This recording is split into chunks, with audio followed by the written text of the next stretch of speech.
Eh bien bonjour, bienvenue sur les chaînes, les lectures de Thomas. Je vais vous présenter mes différentes lectures de BD du mois de février 2026. Juste pour vous dire que j'ai abandonné celle-ci, La dernière maison juste avant la forêt. C'est loufoque. C'est La dernière maison juste avant la forêt. Voilà, petit bémol, les dessins sont pas mal. Mais alors l'histoire est complètement dépassée. Voilà, donc je vous présente les deux BD. Donc voilà, c'est la série, un premier tome et deuxième tome. Je vais prendre directement le premier tome. Alors, c'est L'âge d'or de Cyril Pedrosa. Vous savez, il a fait beaucoup, notamment sur le Portugal. Il a fait Portugal, il a fait Les Trois Ombres. Franchement talentueux. Et puis Roxane Moreille qui a donc dessiné. Alors, il y a de très très belles images. Franchement, c'est une BD magnifique. Je vous en résume un petit peu. Vous voyez, regardez les images, les couleurs. Donc c'est une fille qui, à la mort de son père, qui est roi, reprend le royaume. Mais elle se fait, j'allais dire, avoir par son frère qui est avide de pouvoir et donc qui lui pique le royaume. Donc du coup, elle décide de s'en aller et elle va constituer une armée avec bien des péripéties. Elle va constituer une armée et elle va essayer de reprendre le pouvoir que son frère a piqué. Les dialogues sont hyper précis, les dessins sont très très soignés, c'est magnifique. Franchement, c'est regardez, hop, ça c'est là le village, c'est magnifique sur une 2 pages. C'est topissime et franchement, ça vaut vraiment le coup. Donc c'est chez Dupuis, voilà Dupuis, et c'est aux collections Grand Air Libre, aux collections Air Libre. Deuxième BD de ce même auteur, donc c'est la suite, pareil. Là, on va voir comment à l'Assiège, le château où est son frère, donc qui est roi. Et là, il y a plein d'aventures sur cette histoire, comment on reprend un château. Et alors, regardez, ça c'est voilà, c'est ce genre de dessin. Donc, vous lisez l'histoire, mais après, comme vous observez, parce qu'il y a des tonnes de détails sur ces dessins, c'est magnifique, des couleurs magnifiques. Ça me fait penser un peu aux couleurs de l'autre BD Kilomètre Zéro que je vous avais présenté le mois dernier. C'est à peu près les mêmes couleurs. Hein. Et regardez, c'est magnifique. J'ai adoré. Donc, c'est L'âge d'or de Cyril Pedrosa et de Roxane Moreille. Et vous avez 1 et 2, et c'est la série complète sur cette BD. Magnifique, c'est chez Dupuis et Collection Air Libre. Une nouvelle BD qui s'appelle Un amour d'océan, c'est de Wilfried Lupano au scénario et au dessin en couleur, c'est de Grégory Panaccione et c'est aux éditions Delcourt Mirage. Et donc là, ça nous parle. Alors, ça nous parle d'un pêcheur. Après, je vais vous montrer quelques images parce qu'elle est très spécifique, cette BD. Ça nous parle d'un pêcheur qui se lève de bonne heure, il y a toujours sa femme qui est là, qui prend son bateau pour aller pêcher classiquement. Et puis, à un moment donné, il est avec quelqu'un dans le bateau, donc son employé, son collègue, et à un moment donné, hop, ils sont happés par un filet d'un gros bateau de pêche. Et là, je vous en dis pas plus. Alors, ce qui est extraordinaire dans cette BD, c'est qu'il n'y a pas de mots. Il n'y a pas de dialogue, il n'y a rien, il y a juste des images. Alors c'est à vous un peu d'interpréter, et c'est magnifique. C'est vous un peu à interpréter l'histoire. Voilà, franchement ça. Alors j'en avais entendu parler, c'était très très bien. Et regardez, hop, c'était et c'est très très rigolo. Non, c'est très rigolo. Oui, il y a un peu d'humour sur certains passages, mais il est très très bien. Franchement, donc c'est Un amour d'océan, c'est de Lupano et de Panaccione aux éditions Delcourt. Voilà, c'est à vous de découvrir. C'est une pépite. Pour moi, c'est un 5 étoiles. Pas de souci. On y parle de solitude, de la mer. J'allais dire du monde aussi, hein, des voyages à travers les océans, de la pêche aussi. Très très bien. Franchement, allez-y. Je vous en dis pas plus, mais et c'est à vous aussi de découvrir l'histoire et de vous raconter, parce que comme il n'y a pas de mots, de vous raconter votre propre histoire à travers les vignettes. Magnifique. Très très bien. Autre BD, c'est Train de nuit dans la Voie lactée, et donc c'est Adrien Demont qui a fait cette BD, mais en fait c'est un conte japonais de Kenji Mirasawa. Alors Kenji Mirasawa, il est connu des Japonais, très connu. Il a à la fois un parcours scientifique dans l'agriculture, mais il est aussi poète, écrivain et musicien. Et donc là, la maison Morgane, qui est une nouvelle maison d'édition, l'édition Morgane, a voulu ressortir ce beau conte. Alors ça raconte quoi? C'est un petit garçon qui va à l'école, mais qui a des emplois à côté, et on s'aperçoit que sa maman est malade. Donc on peut dire que c'est un aidant. Et ce garçon va sortir le soir même, donc dans cette BD, car c'est la fête à la Voie lactée. Et puis, à un moment donné, il va s'asseoir pour contempler comme ça la Voie lactée dans un champ où le ciel est dégagé.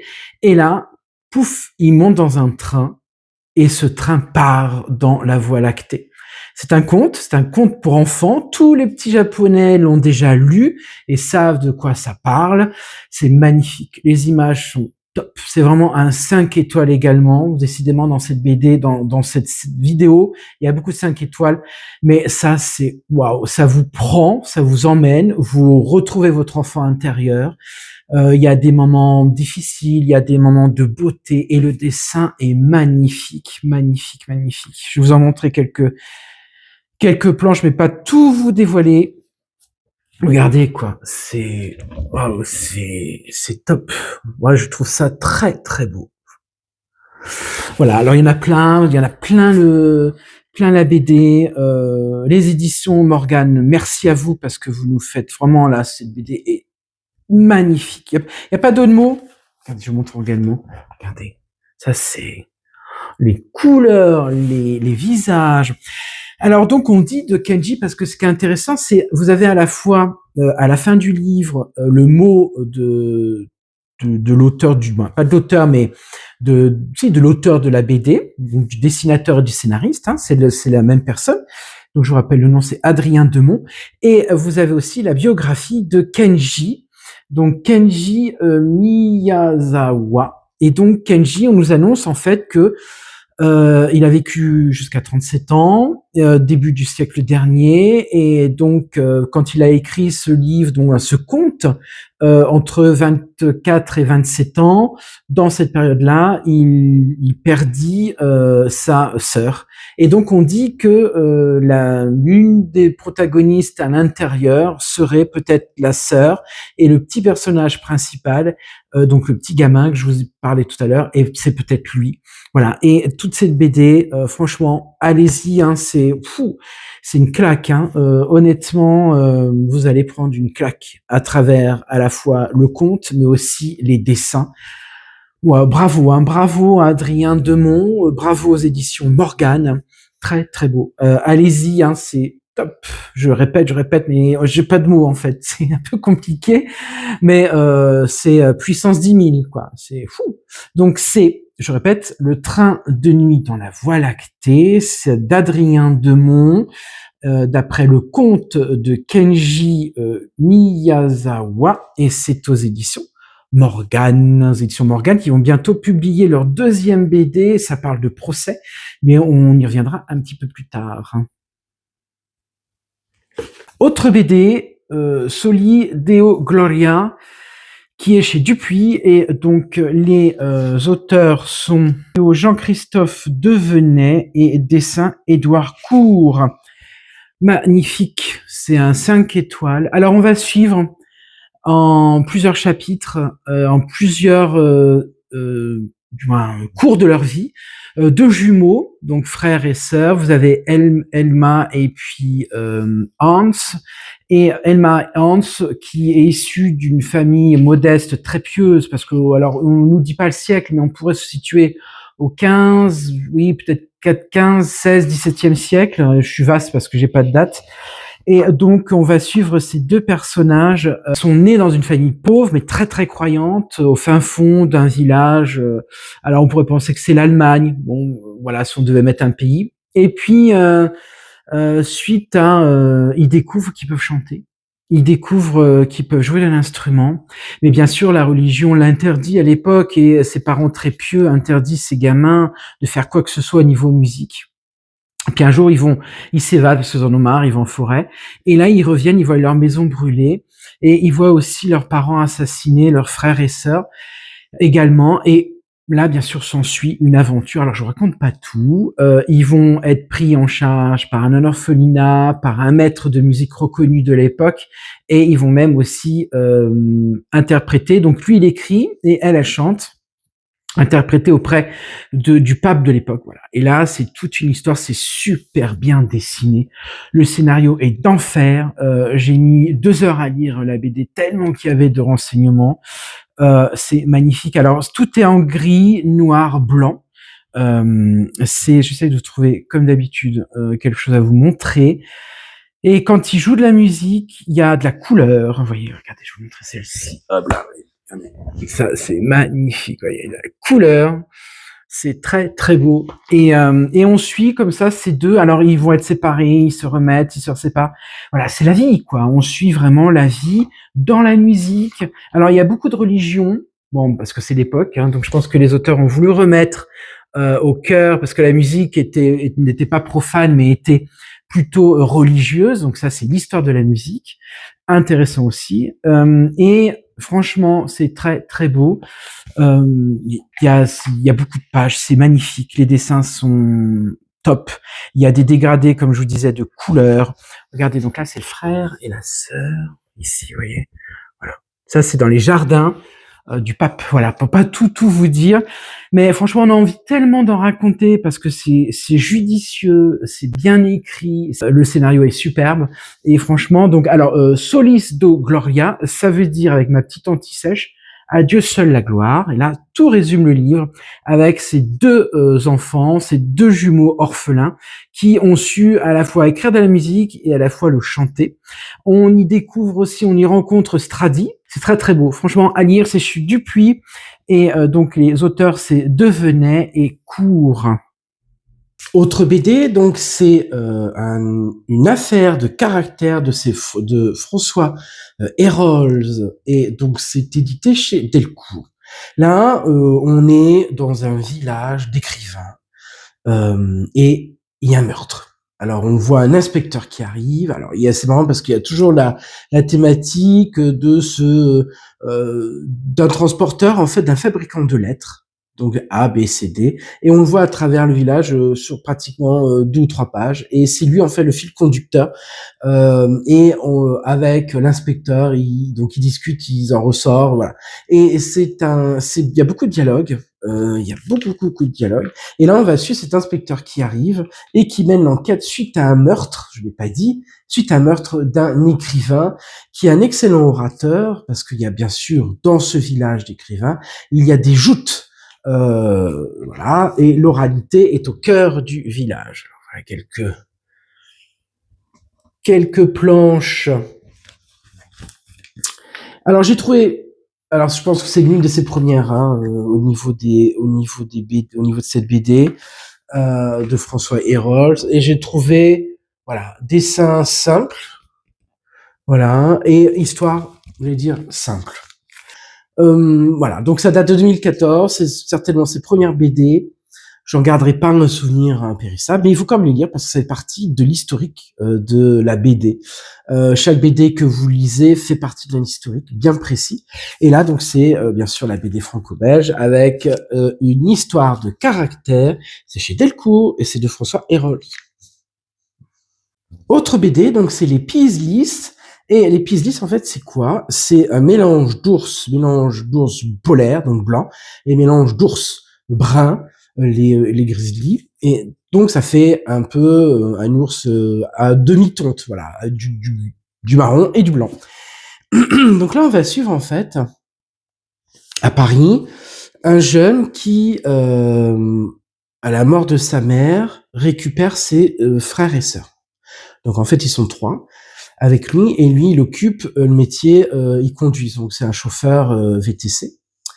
Et on sent qu'il est épuisé, on sent qu'il est au bout du bout, il n'arrive plus à subvenir aux besoins, il n'arrive plus à payer la voiture qui lui sert pour son métier. Il n'arrive plus à joindre les deux bouts, je le répète, mais il n'arrive plus à payer l'école de ses frères et sœurs. Et là, un jour, il emmène une grand-mère à l'aéroport, et cette grand-mère vient d'Alaska, ça fait 40 ans qu'elle est en France, qu'elle est mariée, son mari est certainement mort, et elle veut tourner la page, et donc elle veut aller se réinstaller sur ce territoire d'Alaska.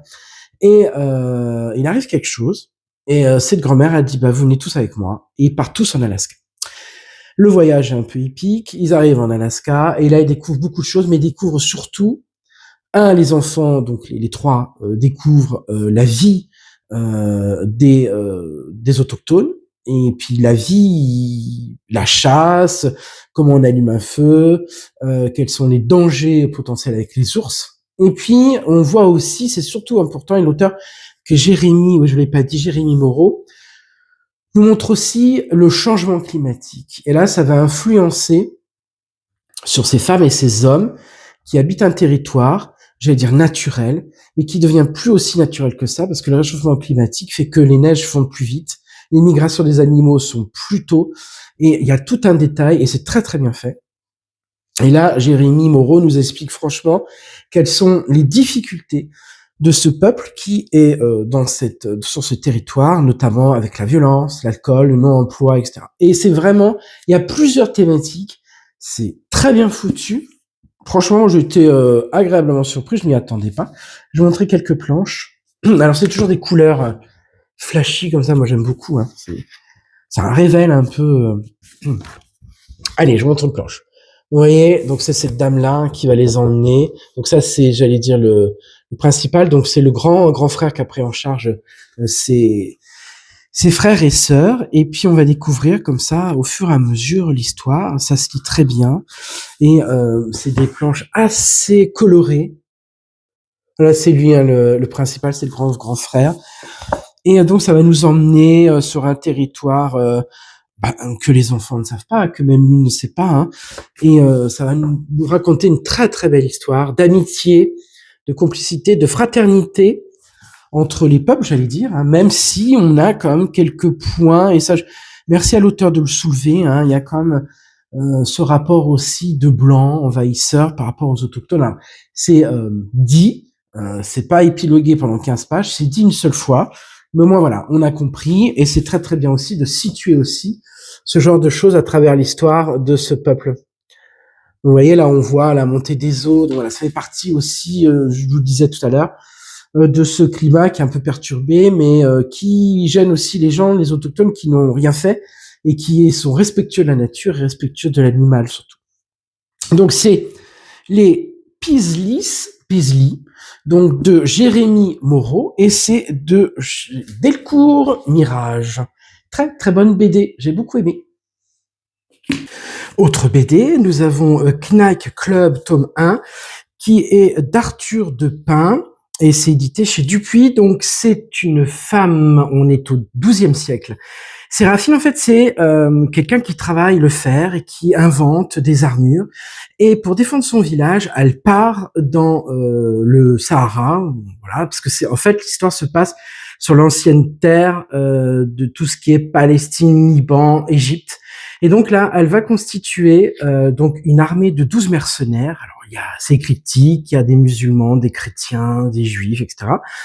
Et là, donc, elle va leur proposer, grâce à son armure qu'elle a faite, qui est invincible, elle a proposé d'aller défendre leur village, donc son village à elle, qui se trouve en plein cœur du Liban actuel. Et là, c'est toute une histoire de voyage, de dépaysement, de rencontres, de rire, d'humour, parce qu'il y a beaucoup, beaucoup d'humour dedans.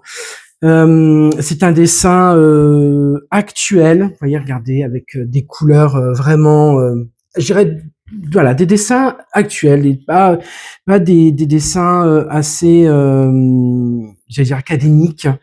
Et là, on s'amuse, quoi. Je dirais, attention, feu rouge sur du sang, sur des membres découpés, sur le maniement d'armes. Donc, pas à mettre dans toutes les mains, mais franchement, regardez la qualité du dessin. C'est vraiment très, très beau. Et je vais vous présenter donc la protagoniste principale, cette femme qui a qui n'a pas froid aux yeux, franchement, voilà, elle est là, ici. Donc voilà, vous avez un mercenaire, vous avez une religieuse, et tout cela vont essayer de délivrer le village face aux envahisseurs. C'est très très bien, c'est le premier tome, j'espère que le deuxième tome sera aussi prometteur. Donc c'est Knight Club tome 1, c'est d'Arthur Depin et c'est chez Dupuis. Eh bien merci de m'avoir suivi, je vous souhaite un très bon mois de mars, de belles lectures, de belles balades, le soleil commence à pointer son nez, la végétation commence à émerger. Eh bien très très bon mois à tous et à bientôt. Au revoir.